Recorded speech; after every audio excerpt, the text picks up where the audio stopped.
part of my goal is really to get sports fans to think, and not just accept what's being given to them. Because again, there's a lot of times, I'm sure, because I tend to do a weekly review of the NFL, and I'll say, oh, this game looks shady, this game looks shady, and what have you.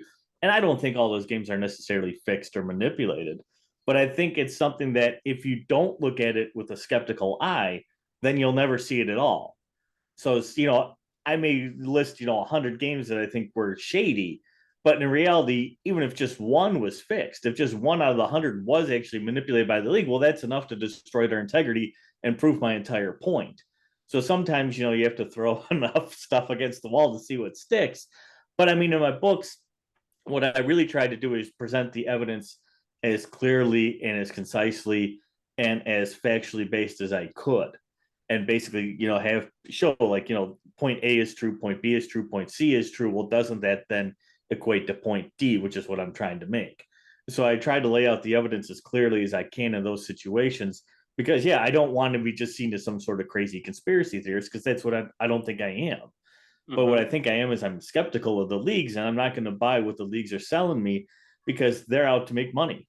That's why they exist. They don't put the games on for free. They put it on to make money, and that's their goal. So I think somebody needs to, have a skeptical eye looking at this stuff and not just let them go for what it is. So what would you say to people based on one of your earliest tweets this year before the NFL started, when you say things like the first official presentation of the National Football League, what do you mean by that to someone who may not understand what sports is about? Well, I mean, when you think about it, if you watch an NFL game, each game is bookended with that statement. The following is a presentation of the National Football League, and then it ends with the preceding had been a presentation of the National Football League, which means the National Football League basically owns that broadcast you just watched. It's a presentation. And what does that? It's a loaded word, presentation. What does exactly that mean? That doesn't mean it was just a legit sporting event. And the main point I try to get across to people is look, in all the research I've done, and I've been doing this for over 15 years, probably actually going on 20 years because I started researching it before my first book came out. I've talked to FBI agents, I've talked to lawyers, I've talked to police officers.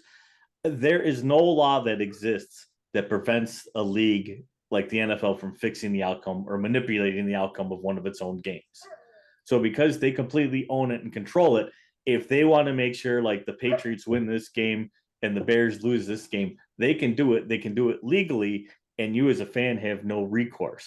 And that's why they bookend those broadcasts with that statement that this is a presentation, because that makes it basically like professional wrestling. And it's the exact same laws and everything that govern professional wrestling, govern the NBA, govern the NFL, govern Major League Baseball. They're entertainment. They're disguised as sport, but they are in fact entertainment. So because it's entertainment, a lot of things are up to, speculation. A lot of things are just could be willy-nilly, and the league can control it if it really wants to.